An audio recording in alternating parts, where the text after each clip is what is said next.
According to Hong Kong government's COVID-19 website, I traveled from a Category B country, which meant I had to book a government-designated hotel for 21 nights. I didn't want to do this, but as time went on and the restrictions became tighter, I panicked and finally booked the PCR test, flight, and the hotel because I really miss my family. Overall, I think giving the hotel a 2.5-star rating is more than generous enough. I was trying my best to be understanding of the situation the world was in. I wiped up the mold-infested ceiling thrice, with only a small bottle of alcohol I brought with me. I understood that the staff really had no sympathy for the hotel guests, as if we were all infected. We are all in the same situation, but few are awake enough to realize this.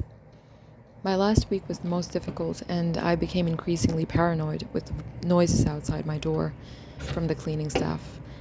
2 houseflies had entered from the crack under the door. I obviously had to kill them since I was so paranoid about my health and taped the bottom of the door with paper to prevent more from entering. Let me quickly get into the pros. Let's begin. Number 1. The beds, pillows, sheets, and covers are in good condition. Everything looked brand new or just very clean. Number 2. The hotel staff provided a cute utensil kit including chopsticks, fork, spoon, and a knife, but would still send in disposable utensils with every meal. Please stop doing this. Number 3. The room is spacious enough for a 5'3" person. I've been able to stretch, pray, and rest in many areas comfortably. I know the value of space because I grew up in Hong Kong and some places can be really small. Number 4. There's an adapter and a total of 3 sockets, 2 by the end of one bed. One I use exclusively for boiling water in the kettle, the other for my laptop, and another one for my mini dehumidifier, which doesn't work for the size of this room. Number 5. Beds. Thank you for the 2 beds. Variety is important for such a long stay. Number 6. The lighting in the room is alright. There are 2 settings. If you can't get up to switch the lights by the door, there's one by your bed. Number 7. The water pressure in the shower is kind of amazing, as is the temperature. I prefer toasty showers, especially when I'm stressed or drained, and a shower with good pressure really makes a huge difference. Number 8. The delivery service and time frame is pretty good compared to some other hotels, 8 a.m. to 1 p.m. and 5 p.m. to 9 p.m. It's convenient for your friends and family too, as it's very close to the Yamate MTR exit C. Let's move on to the neutral. Meals. I'd say the meals were quite alright. The staff cared and paid attention to my dietary requirements, except for the one time when they sent me a duck. I told them initially that I was pescatarian and did not eat meat or poultry, to which they responded, "Oh, you don't eat it anymore. Okay." They sent me another meal in 5 minutes, which was vegetarian. The vegetarian options are bland. The fish options aren't bad.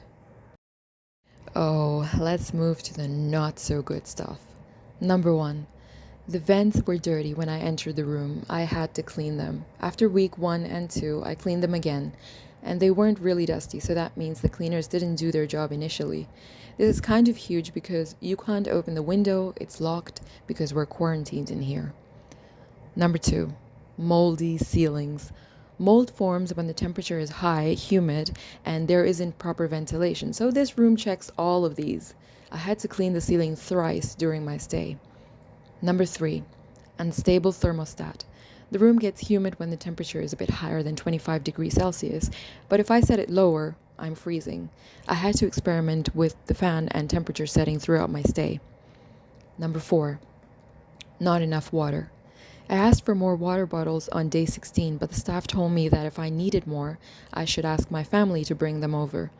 I was not going to stand this. Water is a basic necessity. If you are like me, active and healthy, I've worked out 7 times during my 21-night stay. Anyway, the staff gave in and sent me 14 more bottles for the rest of my stay. I advise you to ask for your rights. You are not a prisoner and shouldn't let the staff treat you like one. Number 5. The Wi-Fi signal is weak. It only works for simple tasks such as sending emails or browsing. Number 6. Nobody eats cup noodles for breakfast, especially ones with such strange flavors. This is definitely a disadvantage. Number 7, the TV doesn't work. I've never complained since I've got my laptop and my phone.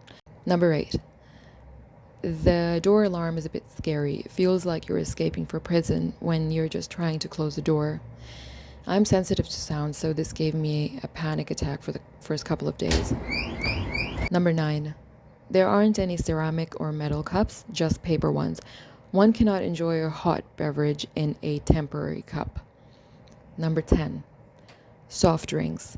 A whole stash of unhealthy, sugar-high soft drinks. Number 11, the carpeted floor wasn't cleaned when I entered. I cleaned it with some alcohol and a toothbrush. It took a bit of time, but it made me feel better. I think hotels in hot climates should just remove these shitty carpets altogether. They're just a breeding ground for bacteria. Number 12, some cleaning staff are pretty loud and chaotic. They will make you feel guilty for ordering towels, toilet paper, or other necessities, as if they're doing you a really big favor. Once I ordered towels and this lady delivered it, banged really loud on the door, scared the shit out of me. I opened the door and she was hiding. I told her to be gentle next time, and all I got was a strange, "Thank you." Once I was woken up by cleaning staff at 2:30 a.m. They were smashing my door with a mop. Then there was a time when I opened the door with my mask on and a staff freaked out and told me to go back inside. I was confused, like, what's going on? I'm just grabbing my food.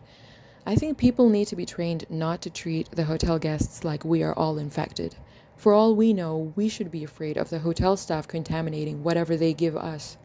It's not the right way to treat guests who are homesick and trying their best to do their part.